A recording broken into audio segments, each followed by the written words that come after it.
Welcome to the US Embassy New Zealand's live stream. I'm Sean Gillespie.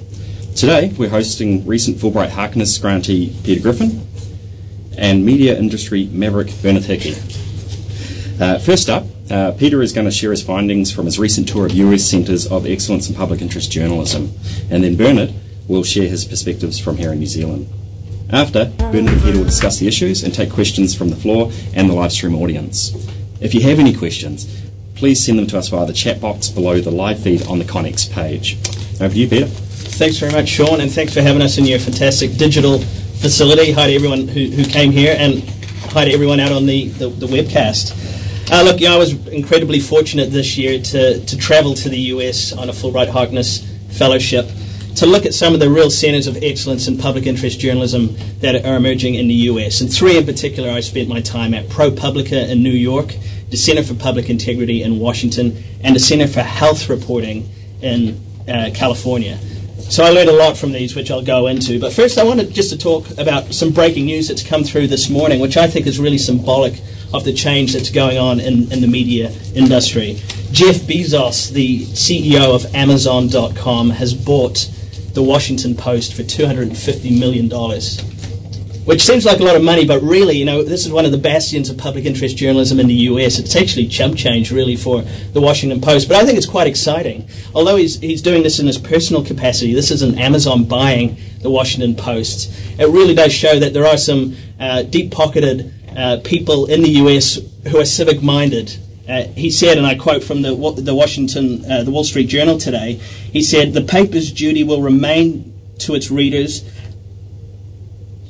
The paper's duty will remain to its readers and not to the private interests of its owners. We will continue to follow the truth wherever it leads, and we'll work hard not to make mistakes. When we do, we will own up to them quickly and completely." So I think, if what he's saying there is we're going to keep the independence of the Washington Post intact. We're not going to interfere as investors, and I think that's a great thing. And potentially we could see him leverage off the power of things like the Amazon Kindle, the e-reader that he developed, that millions of people own to get the Washington Post out there. So exciting news out of the US.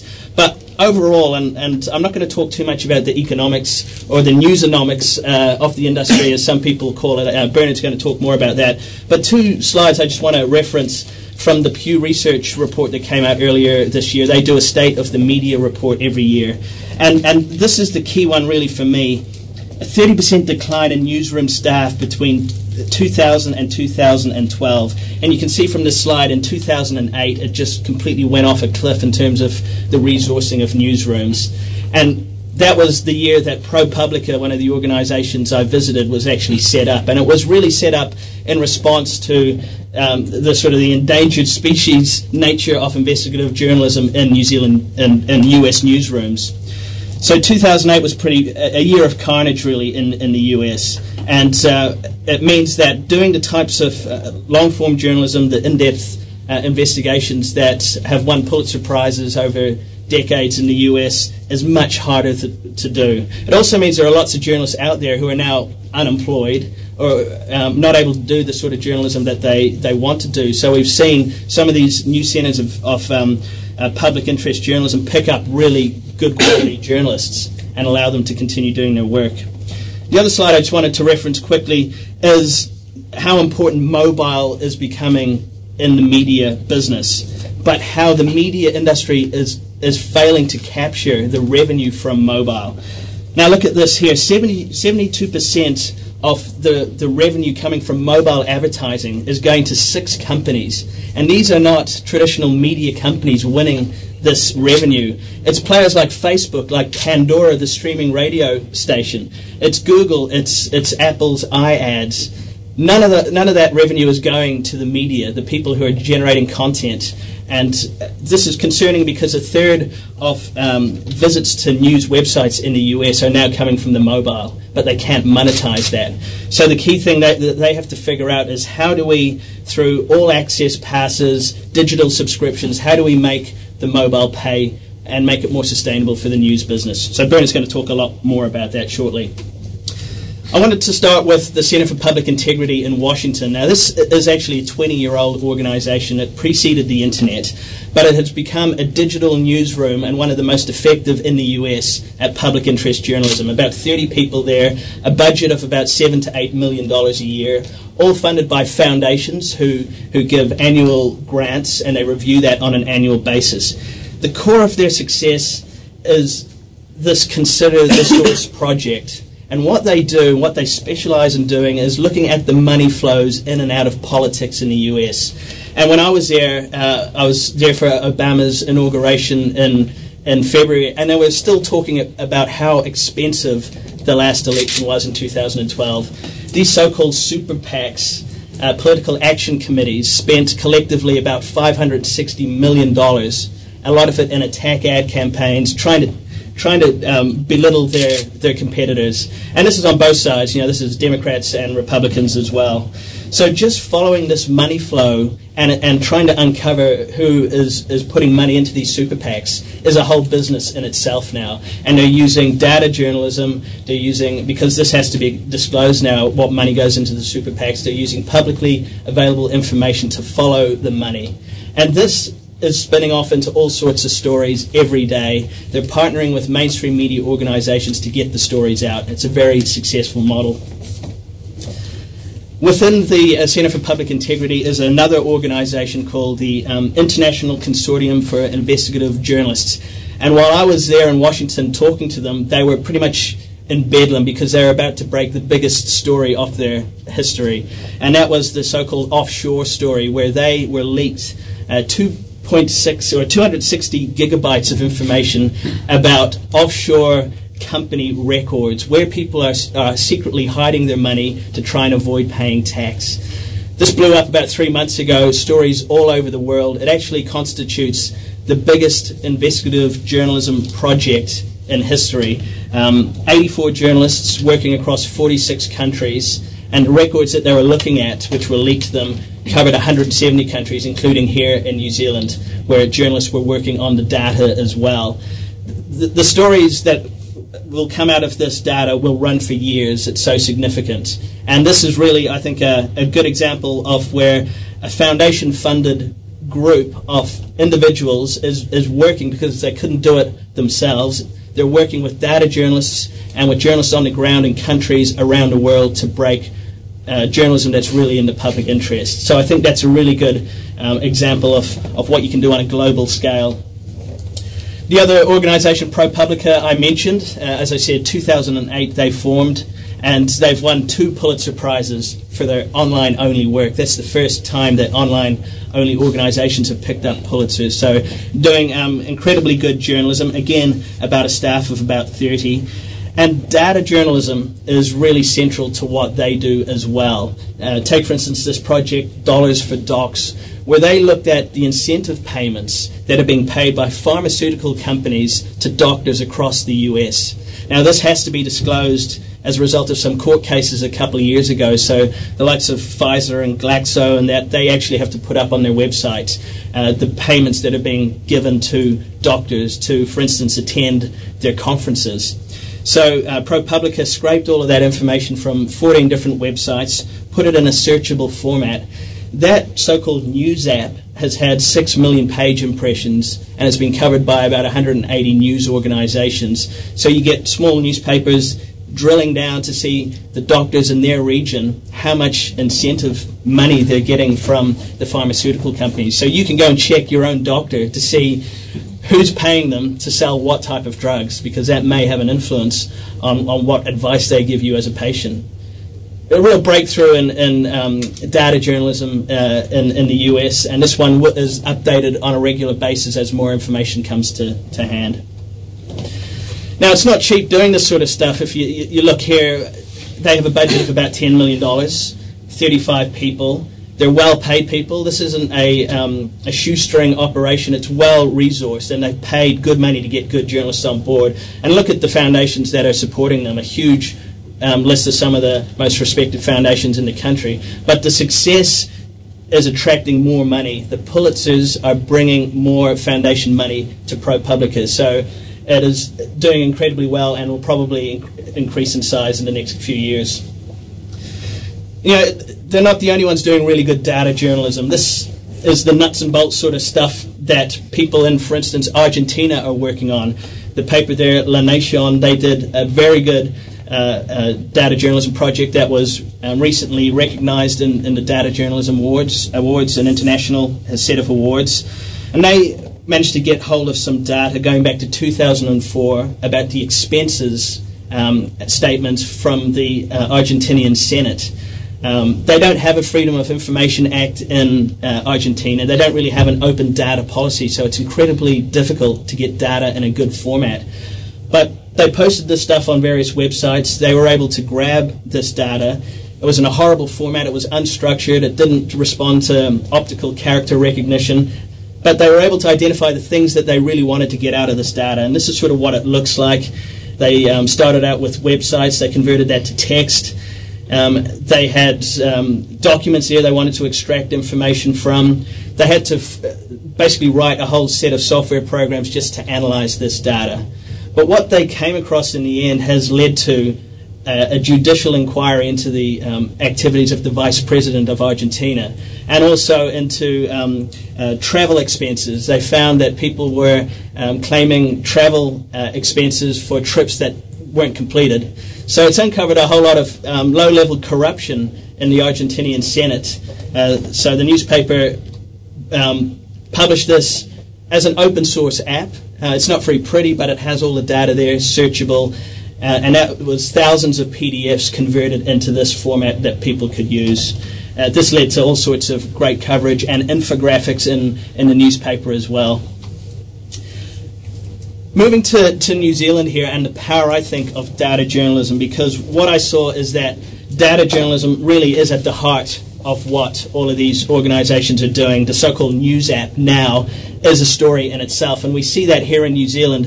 The biggest data journalism project so far, the Stuff School Report, brought together a huge amount of publicly available information and put it in a usable format. Keith Ing's work, and Keith is here with us today on putting together very quickly, once the budget information comes out each year, putting together a very useful infographic, bringing that information, distilling it, is a really good example, one of the best, I think, of what is going on in data journalism here. There is a lot of publicly available information here in New Zealand. This, for instance, is just some data that comes out every year from the Ministry for the Environment about water quality across the country. So they put that out. They just put it out recently, actually. And this is the story from 2012 that ran as a result of that data coming out. And it's a fairly simple presentation of it. It's an infographic that the Herald ran there. The next step, really, is to drill down into this, make it searchable so that people could, for instance, go to their area and see what the water quality is like, what the basic science is saying in their area. It's all possible now if you have the resource to put it together. And that brings me to what potentially is possible here in New Zealand. I just don't think that a ProPublica or a Centre for the Public Integrity is really going to work here because of the resourcing involved. But what I did see on my travels is this organisation, the Freedom of the Press Foundation. And all they do is they collect money from the public through crowdfunding to put into worthy journalism projects. And every 6 months they raise about $100,000 for projects. And they choose the organizations that will receive this funding. And the Centre for Public Integrity is one, Truth Out is another, even WikiLeaks receives funding as well. So they identify 4 projects and they say to the public, if you really believe in this project, throw some money in our tip jar. They're raising $100,000 every few months. One of the projects I did, for instance, was to get a court stenographer into the Bradley Manning trial, because the court wouldn't appoint one that would do transcripts that the media could use. So these guys are doing a major service to the media by every day having a stenographer in the court, typing up the notes, sending it out to the journalists so that they can actually analyze what was said in court. And people funded that to the tune of nearly $100,000. So a great project that they're doing. This is more the sort of thing I think that will work here in New Zealand. Low-level crowdfunding, maybe with a bit of philanthropic funding as well, to get worthy projects done.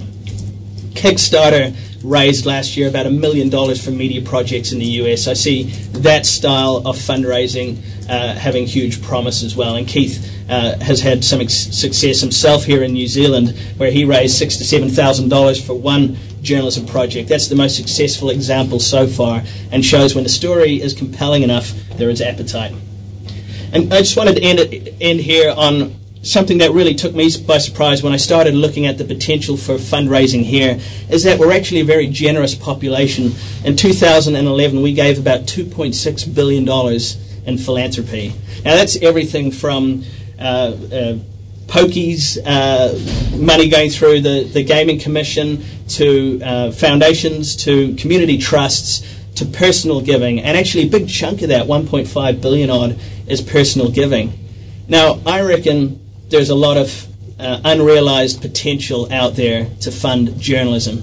If we can get off that 2.6 billion, 0.001% to go towards worthy public interest media causes, we would have $260,000 a year to put into projects like that, a little bit like the Freedom of the Press Foundation. I think it's achievable. We haven't asked for it yet. No one is funding media philanthropically because we haven't asked for it. But there's so many big public interest stories out there at the moment happening. I think there is appetite, there is potential to actually capture some of this money, and that's what we're hoping to do with the Scoop Foundation I'm involved in with some like-minded journalists. We're going to give it a crack anyway. So thanks for that. I'll hand over to Bernard. Thank you very much.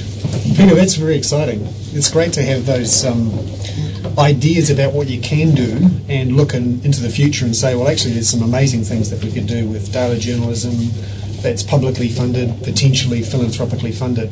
But I just wanted to step back a bit and explain why we might need this sort of publicly funded journalism. Because the obvious question is, well, surely there's some really big companies, quite profitable companies, who currently do an awful lot of journalism all around the world, but in New Zealand, who should be doing this sort of thing. Isn't this what these sorts of media companies do for a living?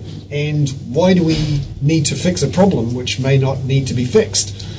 And to tell that story, to explain why it is we might need the sort of thing that Peter's talking about, I just wanted to give you my experiences and perspectives from a commercial point of view about the problem we face, and talk about a dream I had and a song that people from New Zealand will know about from Crowded House, Don't Dream It's Over. So we all know that song, right? It's an earworm we've all got in our ears, Don't Dream It's Over. Well, I think we should dream it's over. We all had a dream, sort of 10, 20 years ago, that the internet could be free, that it wanted to be free. In fact, I think there's a book titled The Internet Wants to Be Free, which said essentially, and we have all believed for a good decade or so, that we could get all this information and news for free, that it would be funded by advertising and sponsorship. And we all now are ingrained in the idea that we can go to stuff.co.nz or nzherald.co.nz or TVNZ or all manner of websites, The Guardian, all sorts of websites, and get that news for free, where previously we had to pay to buy a newspaper or maybe pay for pay television or whatever it is. So that dream, which we all had from about 15 years ago, I like to say to you that dream is over. And there's still a lot of people who don't think it's quite over yet, because right now we can all look at stuff, look at NZ Herald, look at lots of things in New Zealand for free, and in fact all around the world for free. And we see ads and we say, well, surely someone's paying for the ads. Why can't that pay for the journalism? Well, what I'm going to try and do is explain why that advertising and sponsorship can't pay for that journalism, and what's changed over the last few years to make that true, and therefore what we could do or should do to try and solve that problem which has developed. I think over the last 5 or 10 years you could argue that it's always been there, but it's now come to light. So I'm going to explain why the dream of online advertising, paying for real journalism, is over, and we should all embrace, and this is pretty radical really for me, because the last 10 years I've been saying we should embrace advertising and sponsorship. Well, we should all embrace paywalls and print. I think that some of the things Peter was talking about is really exciting, and I hope that a lot of it goes ahead. But in terms of scale, the large number of journalists doing a lot of work, I think from a commercial point of view, that's going to have to be funded by paywalls and by print. And I just want to explain why. This chart shows you with the yellow bars advertising revenues for US newspapers over the last 20 to 30 years or so. And you can see, obviously, it really peaked around the late 90s and was flat for a long time. And then the onset around mid-2000, actually that's about the launch of Facebook, by the way, the collapse in advertising revenues from 2005 onwards. So it wasn't just about the global financial crisis. So those yellow bars pretty much collapsed. And over that time, the blue bars, that's online advertising, that's revenues that go to all sorts of people, including newspapers, but Google, Yahoo, Microsoft and Facebook. That advertising has been rising. And you can see that we're now at the point in the last year or so where those numbers in the United States have crossed over. So more money is now spent on online advertising than newspaper advertising. Now this was the dream that newspapers had, that they would manage this amazing transition. Their advertising revenues in print would fall and their advertising revenues online would rise, and then they'd be able to pay for all these journalists with all this online advertising revenue. Unfortunately, in that transition, most of the advertising revenue has actually gone to other companies who have nothing to do with journalism. So classified advertising sites, search engines, social media networks. They're the ones who've captured the advertising, not the companies that produce the journalism. And that's the big difference.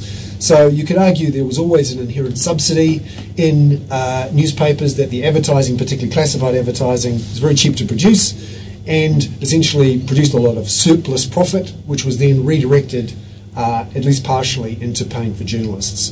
That subsidy is over now, and most of that money that's gone online and that great transition has gone to online advertising companies.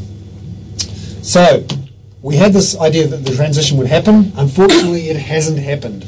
And here's an idea of the scale of the problem. So the yellow bars in this chart show you the amount of time that people spend consuming media.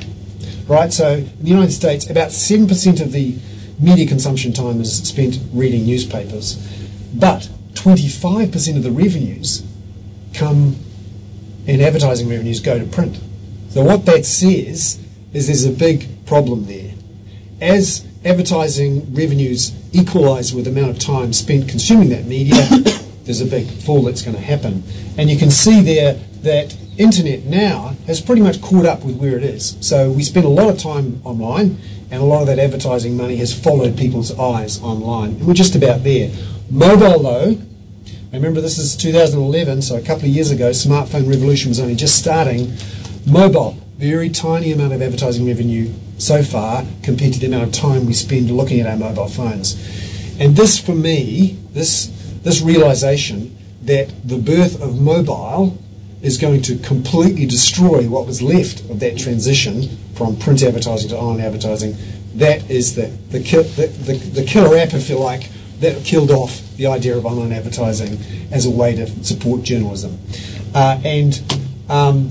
Just to give you an idea, if you pick up a newspaper today, the Dominion Post, if you've read it, that ad that you see in the Dominion Post will gather revenue of about $100 per 1,000 page impressions.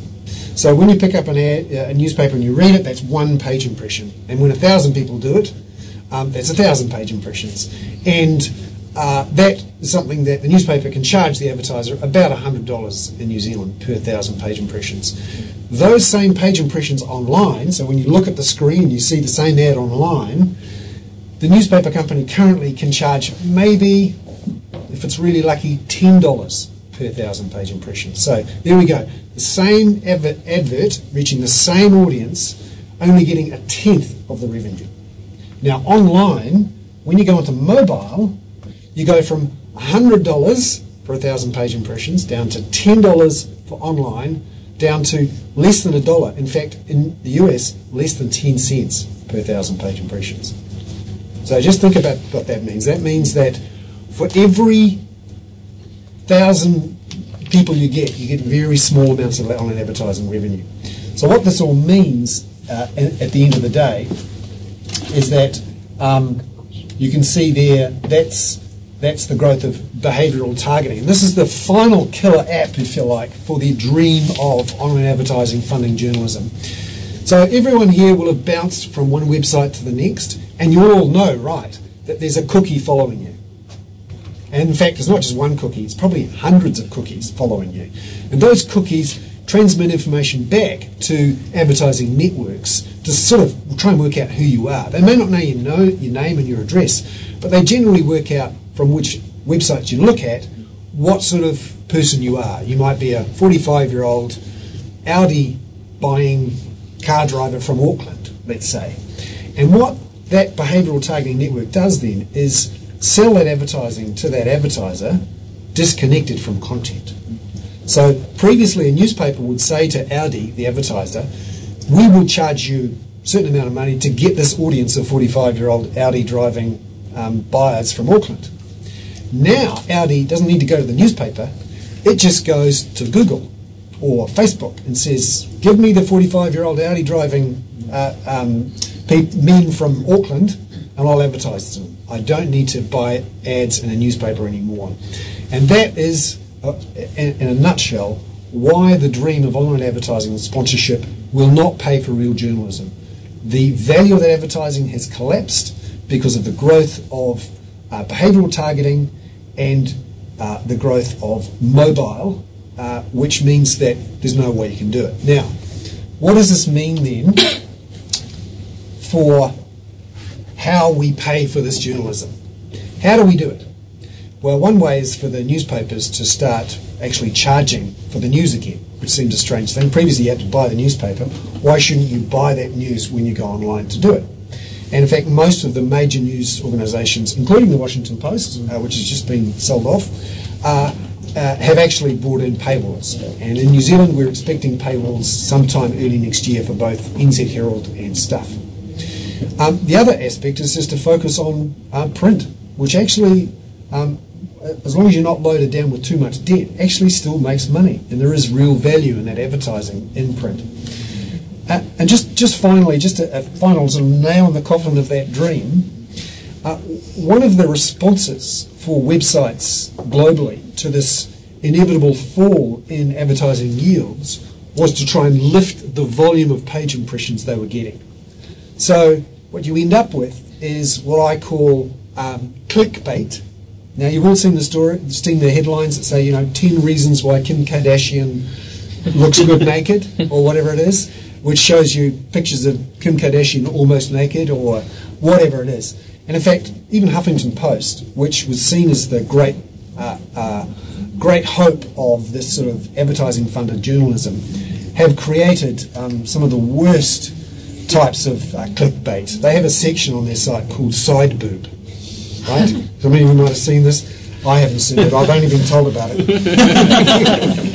Where they have pictures of celebrities where you can see some of their upper half, almost the really bits you're not supposed to see, but there. And anyway, that's how they generate page impressions. And anyone who's seen BuzzFeed will know the danger of what I call the lowest common denominator clickbait. Yeah. And so we have to get away from that if we're going to do decent journalism. So my final point is we need to give up on this dream that advertising and sponsorship can fund real journalism.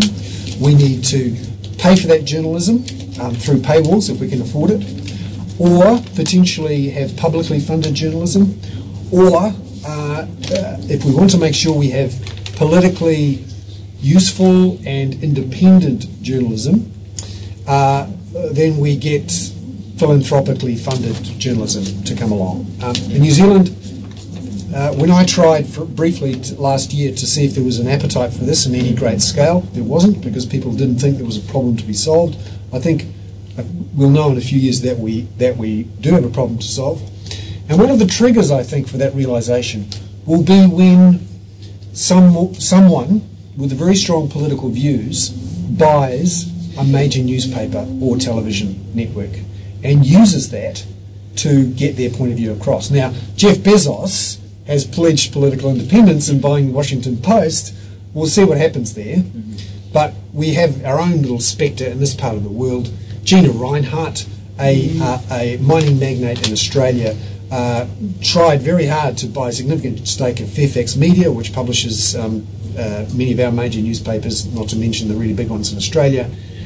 She almost got a stake that would have given her real representation, and she had been very open about wanting to use the newspaper and the media outlet to get her political points of view across.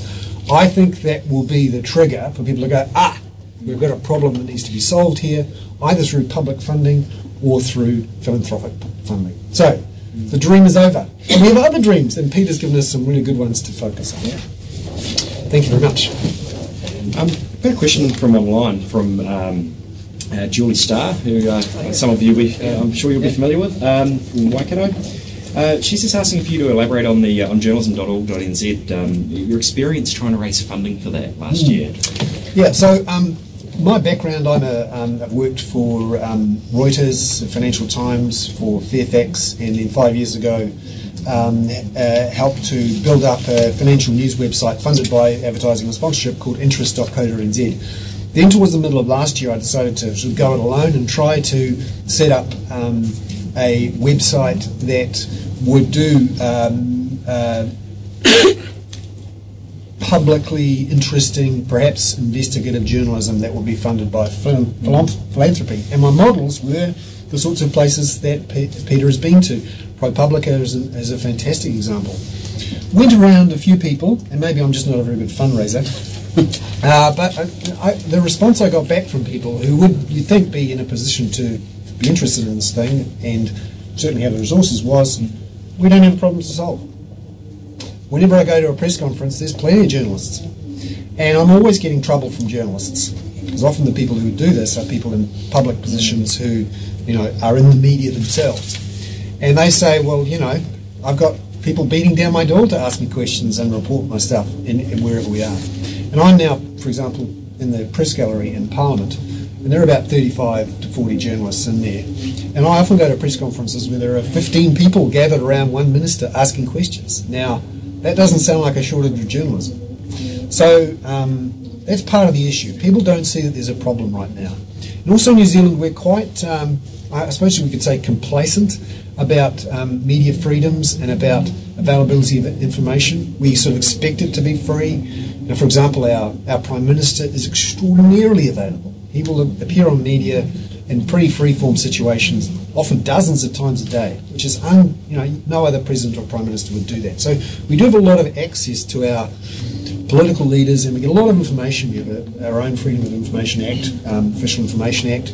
So there's a lot of, a lot of people think there's no problem to solve.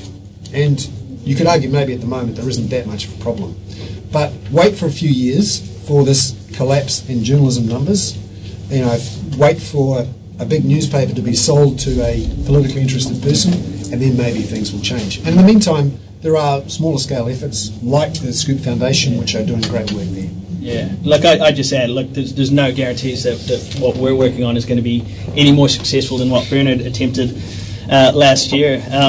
But I think we just need to be really modest in our aims, and that's why when I was leaving New York, feeling a bit deflated at ProPublica and what they've done, how amazing it is, but $10 million in funding, and I came across a few of the guys who have raised serious money on Kickstarter, maybe $100,000, and the Freedom of the Press Foundation. I think really that is the stepping stone. If we can get 3 or 4 projects a year going.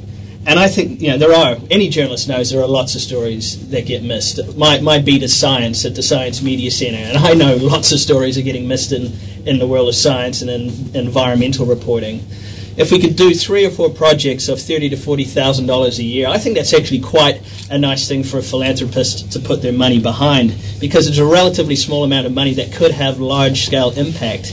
If you create the sort of data journalism that I've seen, it's a really nice news app that can be run on multiple websites, mainstream websites, that people can manipulate news. So to say that I was responsible for that is a pretty cool thing. So I think the crowdfunding element of it will be really important, and that's something that hasn't really been tried on a major scale here. Keith was the first really to do that. And I think when there is a big story, and it may be a story that's long running, but requires a lot of continuing attention paid to it. Those are the sorts of stories where the average Kiwi might throw in $5 or $10. And there are areas we think that, particularly environmental, health, education-related stories that people really are passionate about and would contribute maybe a little bit of money. So it's a modest amount of money, but enough to make a difference, hopefully. One thing I'd say about this idea of what I call project-based philanthropic journalism is that, and I see it as a great first step and as a way to get some interesting projects off the ground, particularly in the early days when often what you'll be doing is covering niches that aren't covered in the mainstream and where you're actually providing something brand new that no one else has got, particularly around the area of data journalism, which not many of the mainstream media organisations are doing. So you're actually fulfilling a need that isn't fulfilled there at the moment. But one of the things I would say is that one of the reasons I think ProPublica and some of the other organisations have been so successful is that they have created institutions, organisations where people can work together. And for those who've worked as independent journalists or worked in big groups, you can do amazing things in groups. And essentially we're social beings. And often institutions can work well to make things happen. And I think to do things of a scale and of a consistency and in a long-term way, at some point you'll need some sort of institutional arrangement, funded, where you have people who are employed in a group, where there is a brand or an organisation under which they work, with some governance structures and some longevity, so that when one person leaves, it's still around, and that's where I think you get some of the real heft in your journalism. Yeah. We'll see that. That's a good point. When I went to ProPublica, they said initially when they started in 2008, they thought they'd be working mainly with freelancers, but what they realised is that when you're working on such serious stories, journalists want a safety net. They don't want to have the risk of being a freelancer who's slapped with a big lawsuit or heavy by people. You want to actually have a big organisation behind you. So they found that the most efficient way to get the talent that they needed on board was actually to hire a bunch of really good journalists, and that's why they need a big budget to actually run a newsroom like that. One of the issues, I think, with relying on lots of individuals working on projects is that you often don't know where they're coming from, and you don't know how they're funded. And one of the risks, I think, of a very slow decline in the mainstream media, where they keep cutting back on journalists, and more of the paper is filled by what I'll call reprocessed press releases or op-eds written by politically interested people. They may be interesting and useful and have a point of view, but they're a point of view that's being paid for by a particular interest group. And one of the beauties of a mainstream media, one that's independent from particular interest groups, is that it can represent or talk to the public interest, a wider interest than just this is what the farmers think, or this is what the unions think, or this is what Fonterra thinks. And when you have a group of freelancers, in many cases they are doing things paid for by individual groups. Now, they might be writing journalism for an industry group or a particular company or whatever, and sometimes you don't know that. And that's why I actually think, for example, in the press gallery, this is where I work at the moment, and you could argue in other places, we will need a register of interests, so that when freelance journalists write on something, you'll know what background they're coming from and who they've been paid by. There's good examples of individual bloggers in New Zealand, for example, who we're not quite sure who has actually paid them to write that. We don't really know. They may not be disclosed, and it should be. And that's one of the beauties of having an organisation with a clear set of guidelines, a clear employment relationship, and some accountability. Do you have any questions from the floor? Ngā mihi nui kia korua. Thank you very much for your presentation. I thought it's been really interesting. My question is around, so you talked about not only do journalists have to write the story, but they have to provide access to information behind the story for readers to use.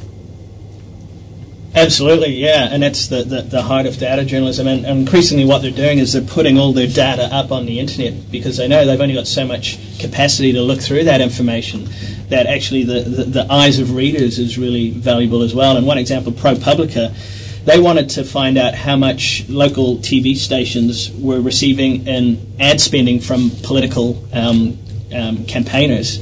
And it used to be that you had to go into the TV station to actually get that information. So they just mobilised people through the ProPublica website and said, can you please go to your local TV station, ask for the document, they have to give it to you, and then fax it to us and we'll put all the information up online. So there's a huge amount of value in actually all that data that you're gathering as part of your journalism to put out there on the web.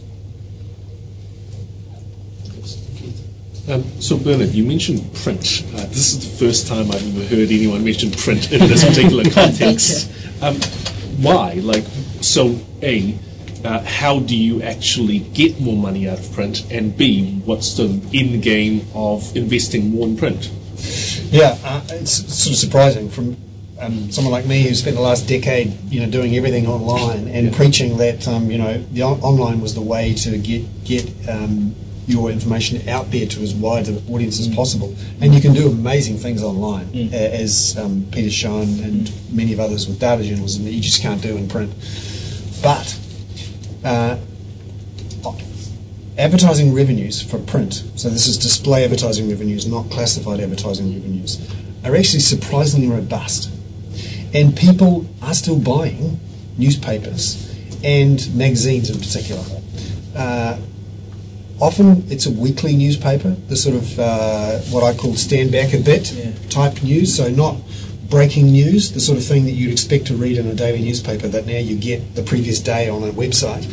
I'm talking about more in-depth, a bit more context, a bit more background type journalism that's longer form, that often can be brought to life with illustrations and graphics. And what we're finding is that advertisers, I'm talking personally from a purely commercial point of view, advertisers will still pay to get their ad next to that content. People seem to be less distracted when they're reading in print. There's various studies showing that actually the comprehension from reading in print is higher than reading online. And there is something satisfying, even for I'm an old codger, but I'm also an online mad person. There's something satisfying about opening a newspaper or opening a magazine that even some younger audiences are still, growing into. That where if you've been online completely in your 20s and 30s, maybe your eyesight changes, I don't know. But you want to read it in print. And there are lots of still successful examples of companies who are, as long as they haven't loaded up with too much debt. That's one of the big dangers with a lot of print, is that in the mid-2000s, when interest rates were low and it was easy to get money, they loaded up these companies which were seen to have solid cash flows, little did they know, loaded them up with debt, and that's what's killed them. And that's what killed a lot of the American newspapers. Many of them were heavily loaded up with debt. Is there something inherent in that relationship between debt and the print media? Up until the mid-2000s, many investors thought that print newspapers generated very dependable cash flows. And dependable cash flows are things that you can attach debt to, because you can always pay the interest. Little did they know, of course, that chart was about to do that, and they couldn't service the debt. And even in New Zealand, both of the major newspaper companies loaded themselves up with debt and have been struggling for the last 4 or 5 years to unload that debt. Now, if you've got a newspaper that's debt-free or reasonably free of debt, it can be sustainable and even grow. And a good example of that is, I think, the Orange County Register is a newspaper group in Southern California which decided to pursue a print-focused strategy. So they not shut down their website, but put paywalls up. They're focused on doing amazing journalism for their local communities, funded by print advertising and classified advertising. And so far it's worked. They've been employing new journalists and growing. Now, the jury's still out, but I wouldn't say that print is... I used to say print was, there won't be newspapers, but we may have something that doesn't look like an old newspaper of 20 years ago, which was the Journal of Record, where you learnt about stuff. You know, for the first time you're reading, oh my goodness, there's a man on the moon. How did that happen? Well, now no one's going to read, oh, there's a man on the moon. You're going to be reading, here's what the man on the moon felt, or here's the colour of his underpants, or whatever it is. That's what you're going to get from your newspaper, not news. But people are still going to, get it. There's still the option of that. Sorry. So you see it as a viable product, say, 50 years down the line? Yeah, in the same way that, for Let's example, just go for 20. The Economist is a good example of a print publication that is thriving, and there are others who've managed to carve themselves a niche away from the bang, bang, bang of daily journalism to something more reflective and longer term and higher quality. Yeah, absolutely. And the other bellwether people are looking at is the New York Times. They put out their Q2 results last week. Revenue was down 1%, and that for them is a great result because they talk about getting to zero in the newspaper industry where they're not losing bags of cash, but they're not necessarily gaining any. But what's really important with the New York Times figures is that about 50% of their revenue now comes from readers paying subscriptions and 50% advertising. It used to be mainly advertising, so they're changing the mix of revenue around to people actually investing in the newspaper, giving them a subscription, and they're making it very attractive. They've got this all-access system where you can get the Sunday New York Times and get it online on your Kindle, on your mobile.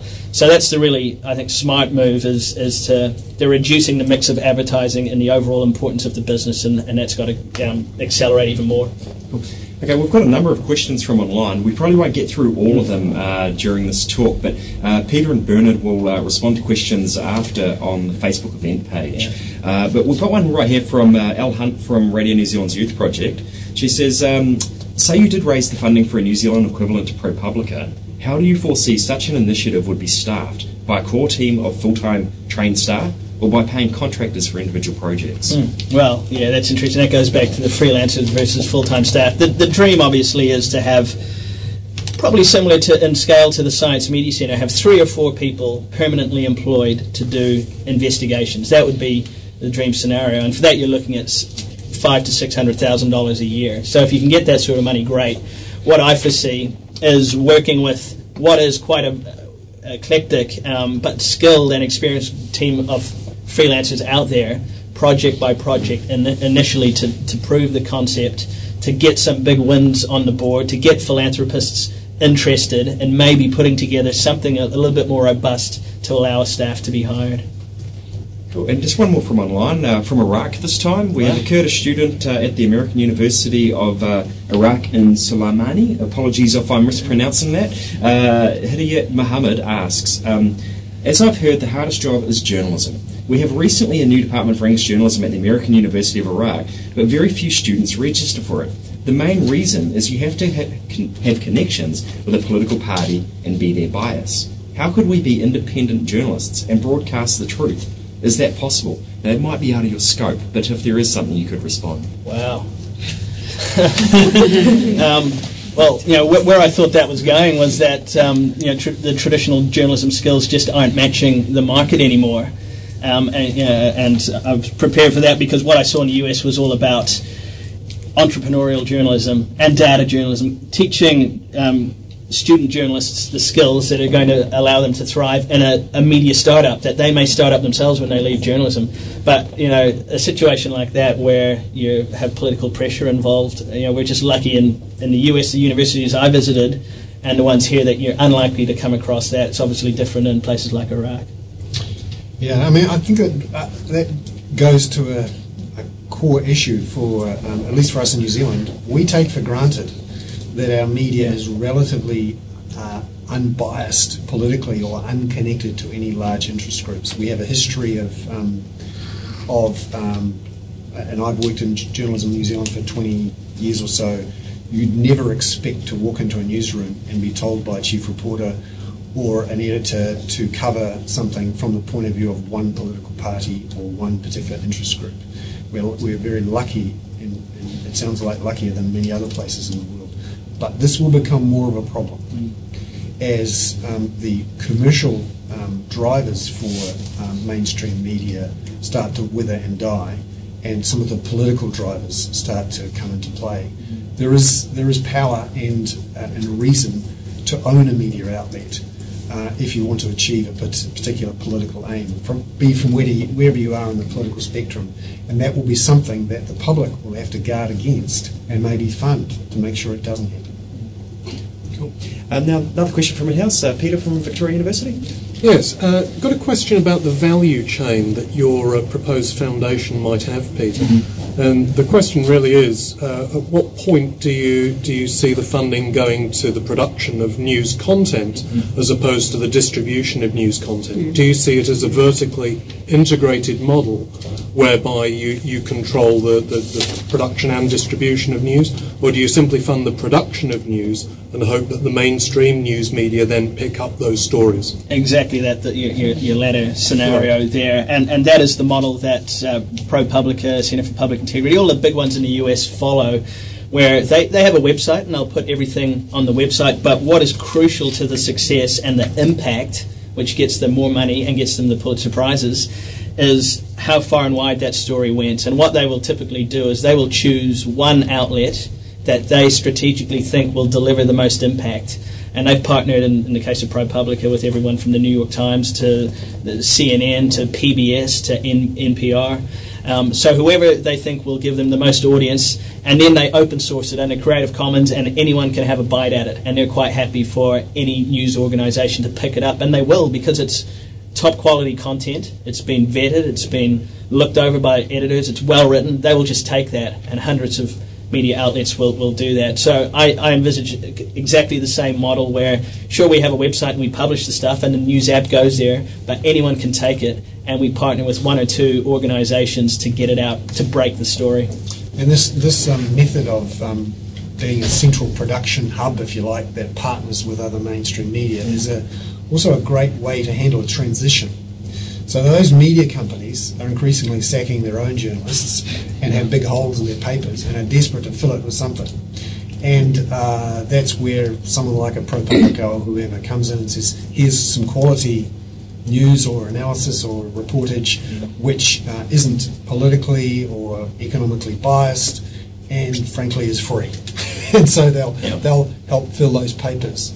And that's where an organisation like ProPublica helps fill that gap and that transition through to whatever we end up with at the end. Yeah. Do you think that could possibly provide a perverse incentive to the commercial media to do less public interest journalism and rely more on public subsidies if they're going to provide that kind of in-depth analysis? Yep, that's one of the risks of that. But this train isn't stopping. So these numbers are going to keep dropping. The sackings are going to keep coming. And anyone who's worked for the major news organisations, not just in print but also in television, will know it's a series of dropping axes. And everyone's hunched over their computer waiting for the axe to drop and hoping that it drops on someone else. And that's going to keep going regardless of whether holes get filled or not. Cool. And now another one from online from Steve Reiter, a local to Wellington technology journalist. He asks, you touched on this before, but do fewer people care about real news than a few decades ago? Is trivialisation and dumbing down an important factor? I think that we've always loved the trivial, and we've always loved the sensational. And a newspaper which just died, called The Truth, it catered to that for decades and decades. So anyone who was around in the 50s, luckily I wasn't, but you'd buy The Truth for your story about the politician who just got divorced or the love child out of, that's where you'd get your stuff. And if Kim Kardashian was around in the 50s, I'm sure she would have turned up in The Truth. So we've always wanted, it's become more so, and I think one of the, and I don't think it's particular to the media, people are finding something useful in their lives and knowing about celebrities and getting interested in that. We've always been interested in the trivial. But the issue becomes some media have decided to go down the trivial route to survive. And that's where we need some institutions and media that do something chunky I call it the protein versus sugar problem. Yeah. So we need plenty of protein consumers rather than sugar consumers. Yeah, I just add, I think people still want good stories, good breaking news stories that are well researched and well written. But the reality is we have to change how they're presented. For instance, the message we're getting from the media organisations at the Science Media Centre is they're really big on infographics now. So instead of a 600 or 800 word story, that's unheard of really now as a main section news story, they want 400 words, a fact box and an infographic, and they're coming to us looking to get the facts right in that fact box. So the presentation of even complex hard news stories is changing, and data journalism is at the heart of that. We're more visually driven because we have high resolution screens, tablets and smartphones where we can manipulate infographics in an interactive format. It doesn't mean it's dumbing down a story or it's more trivial. It just means it's a different way of presenting it, and we have to adapt to that. Steve also asks, can you define public interest journalism? Can it be defined? Well, yeah, I'd just define it literally as anything that is in the public interest, and that's not a very good answer, but anything that affects people's lives, and that can be a political story, it can be an environmental story, it can be a health-related story, it could be about aged care or whatever, anything that affects people's lives. Yeah, it's a very tough one to define, but the way I look at it is, how would an event or a trend or a thing affect a community that is broader than just one person or one interest group or one company?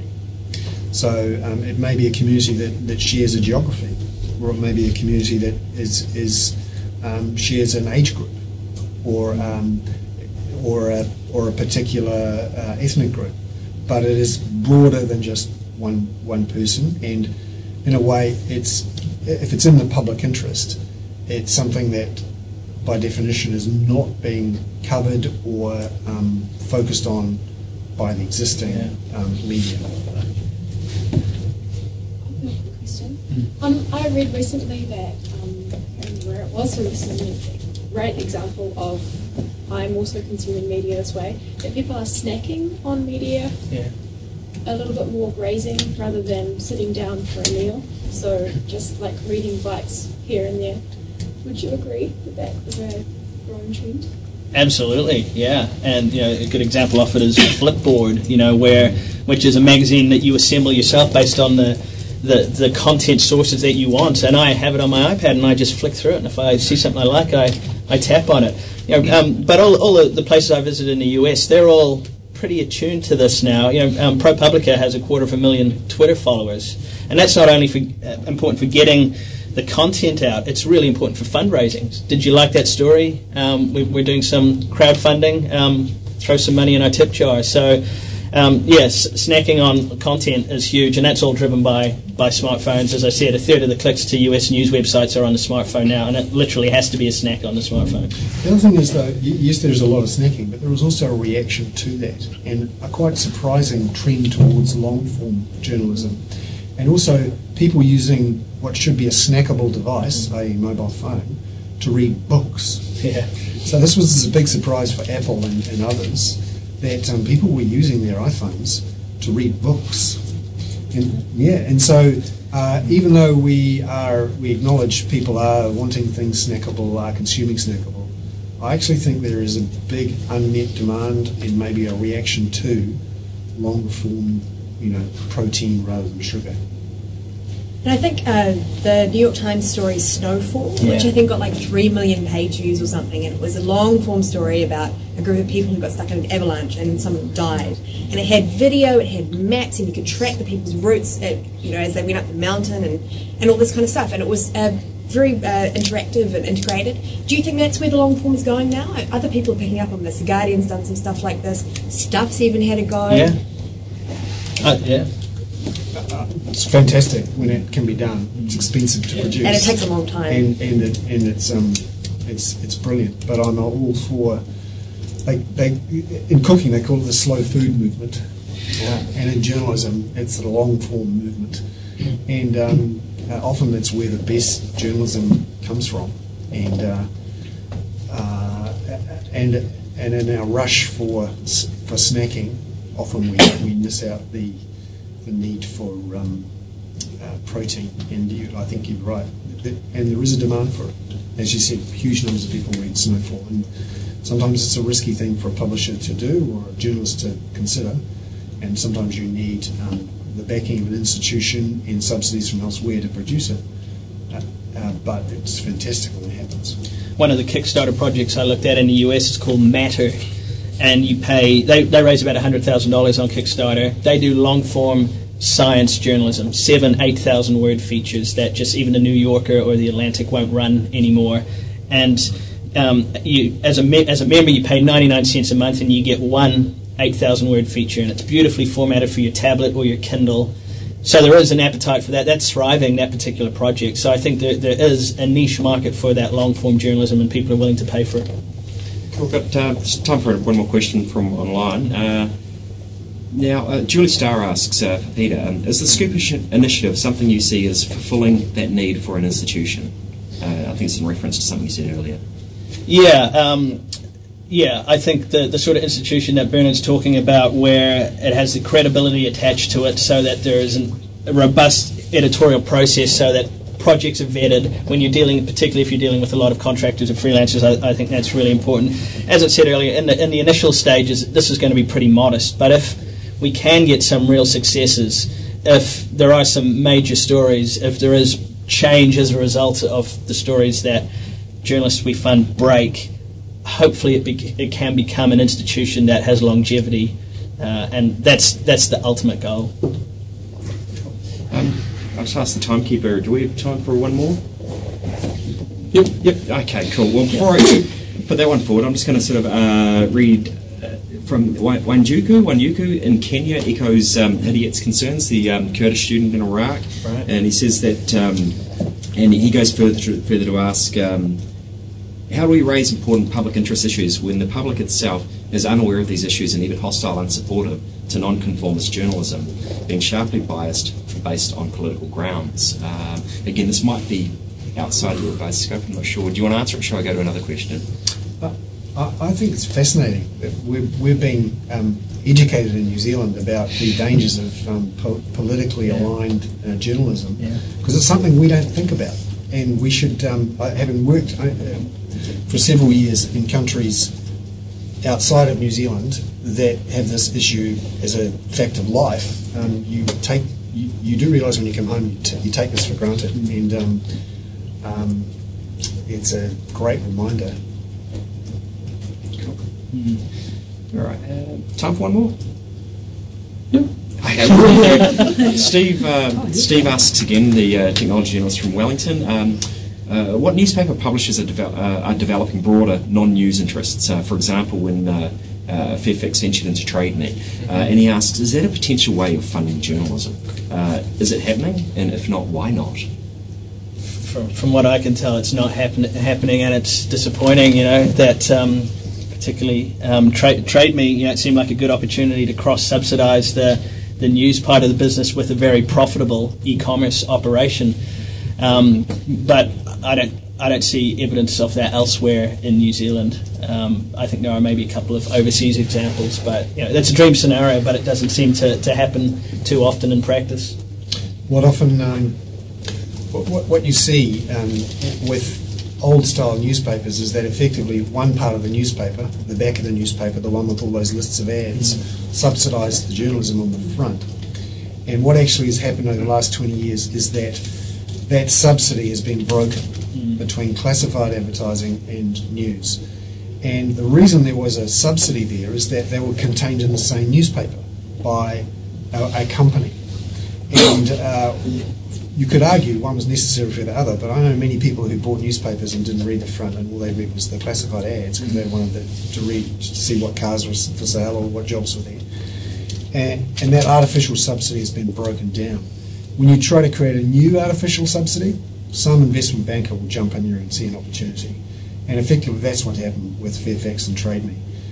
Fairfax saw Trade Me as a great way to soften the blow of that shift from advertising revenue from their own classifieds in the newspapers to Trade Me, and but unfortunately at the same time they loaded up with debt to buy Trade Me and other things. And when push came to shove, the investment bankers saw an opportunity to disconnect an artificial subsidy from an asset and did just that.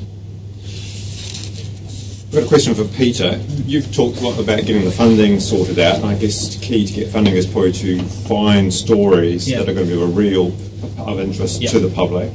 Have you got some specific examples of stories that you think should be being told and will be being picked up in the first instance from this organisation? Yeah, we've kicked around lots of projects, and some of them are actually based on ones that have been done overseas. For instance, ProPublica did a very popular data journalism project, and all they were looking at was fracking activity around the US. So they went to every well that they know of, and the EPA publishes all this material. They look at every well, the chemicals used, how deep they are, how close to groundwater they are. So you can go and look in your state, in your county, what fracking activity is going on. That alone as a project here in New Zealand, because fracking in the last couple of years has really got onto the public's agenda.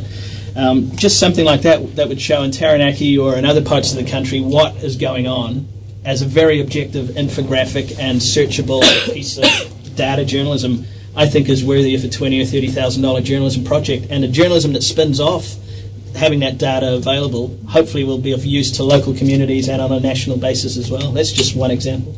Or another one, for example, is water quality. No doubt someone has collection points that generate data points all around the country, and just imagine if you had an interactive map where you could work out which river had deteriorated or improved in the last few years, which farms were around them, and what records they generated with district councils and others.